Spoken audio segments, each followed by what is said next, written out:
মেয়েদের খেলা মানে উর্ধ্বলঙ্গ, এই অবস্থায় টাকা উপার্জনের একটা বড় একটা অ্যামাউন্ট হবে, এই বিষয় নিয়েই এরা এখানে খেলার আয়োজন করছে। আমাদের এক ইমামকে আমরা মাথা থেতলা করে দিয়েছে। আমরা শান্তি প্রতিষ্ঠা করতে চাই। আমরা মিছিলে আসছি, আমরা হ্যাঙ্গাই আল্লাহকে সাক্ষী রেখে বলতেছি আমাদের কোনো হ্যাঙ্গামা করার আমাদের কথা ছিল না, কিন্তু প্রশাসন আমাদের বলছে একথা বলছে তোমরা আসো না ভাই, তুমি এখানে তো আমরা দেখতেছি, আমরা ওখানেই ছিলাম। আমরা সম্মান দিয়েছি প্রশাসনকে, কেন প্রশাসন তো তারা তো সম্মান উপযোগ্য, তাদের হচ্ছে কথা হচ্ছে তাদের জনগণকে হচ্ছে না তা সাহায্য করা, জনগণের শাবক। কিন্তু আমার গিয়ে দিকে রাখে দিয়ে ওখানে আসে তারা কি করলো বুঝলাম না, অতিরিক্ত ওই দিক দিয়ে আসে হামলা করে আমাদের অন্য ভাইদেরকে আহত করেছে। হাসপাতাল দিকে আসেন যান, আমাদের এক ইমামকে আমরা মাথা থেতলা করে দিয়েছে, আমার চাচাকে মারছে। আমরা কি এটা বিচার চাই, সর্বোচ্চ বিচার। আমরা যখন হাবিবপুর থেকে মিছিল নিয়ে চলে আসি যে এই খেলাটা আমরা বন্ধ করবো, যেহেতু এটা ইসলাম শরিয়ত মতো এটা খেলা নয়, আমরা এটা প্রতিহত করে না কিছু বন্ধ করবো। আমরা মারপিটের জন্য এখানে আসিনি, শুধু আসছি এটা এখানে আসে পুলিশ প্রশাসন আসবে, টিএন অফিসার আসলো, সার্কেল অফিসার আছে, ওনারা আসে এটা একটা মিউচাল করে দিবে। ওনারা যাতে আমাদের বলে আসলে আমরা ওখানে দাঁড়িয়েছিলাম, ওয়েট করেছিলাম 10-15 মিনিট। আমরা ওখানে বললো যে আমরা থাকেন, আমরা মিউচাল করে দিচ্ছি। যখন রাস্তাতে মিছিল নিয়ে যখন আমরা আসি তখন আমাদের পুলিশ বাধা দিল যে তোমরা এখানে অবশিষ্ট মানে এখানে বসে থাকো, আমরা আমাদের দেখে ফাইনালটা কথাটা আমরা শুনি। বলার পরে আমাদের ওখানে বসে থুয়ে তখন আমাদের কাছে আসার পরে তখন যখন ওরা নাঠি নিয়ে দৌড় মারে তখন পুলিশ দৌড়ে আসে, মাদ্রাসায় ঢোকে, তখন আমাদের সাথে মারামারি হয়।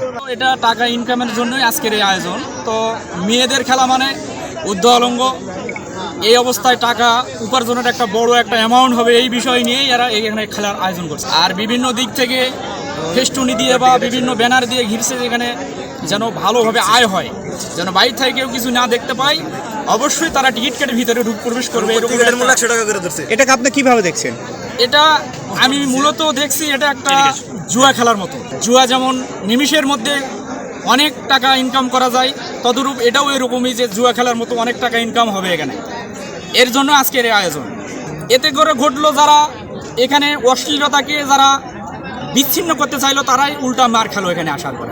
এখানে বাংলা সমাজ কল্যাণ নামে একটা সমবায় সমিতি আছে।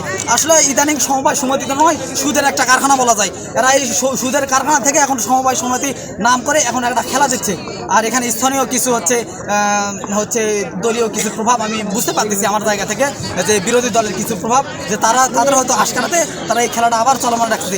তারা আইনের কোনো একে তো আঁকা করে নাই, তারা না ডিসি থেকে পারমিশন নিছে, না ইউনো স্যারকে তারা অবগত করছে। এটা না করে তারা জোরপূর্বকভাবে তারা এই খেলাটা চালু করতে যাচ্ছিল আজকেই। তো আমরা যখন বিষয়টা অবগত হই, থানাতে অবগত করার পর যখন আমরা জানতে পারি বিষয়টা আসলে অনুকূলে নয়, প্রতিকূল অবস্থা, তখন আমরা বিক্ষোভ মিছিল আয়োজন করি। তো বিক্ষোভ মিছিল আয়োজন করার পর আমরা যখন হরিহরপুর থেকে আমরা যখন বাহানোর উদ্দেশ্যে আসতেছিলাম, তখন আমাদের ইউনো স্যার সহ সার্কেল এসপি সহ আমাদের ওসি সাহেব বলছিল যে আমরা বিষয়টা দেখতেছি, আপনাদের যাওয়ার দরকার নেই। তো আমরা রাস্তার মাঝপথেই ওখানে আমাদের কি বিক্ষোভ মিছিলটা ওখানে অবস্থান কর্মসূচি ওখানেই করতেছিলাম বা দাঁড়িয়েছিলাম যে ওনাদের ফায়সালা আসা পর্যন্ত। ইতিমধ্যে ওনারা এখানে আসছে, এখান থেকে ফায়সালা নেওয়ার পর দেখা যাচ্ছে যে এখানে ইউনো মহাদেব যেটা বললো যে আমরা তাদের বলছি যে এটা খুলে ফেলতে হবে, এখনই এটা কি খেলাটা শেষ করতে হবে। তা সত্ত্বেও ইউনো স্যারের সামনে দিয়ে, সার্কেল এসি স্যারের সামনে দিয়ে এবং পুলিশ প্রশাসনের সামনে দিয়ে তাদেরকে ওভারটেক করে আমাদের উপর হামলা করছে।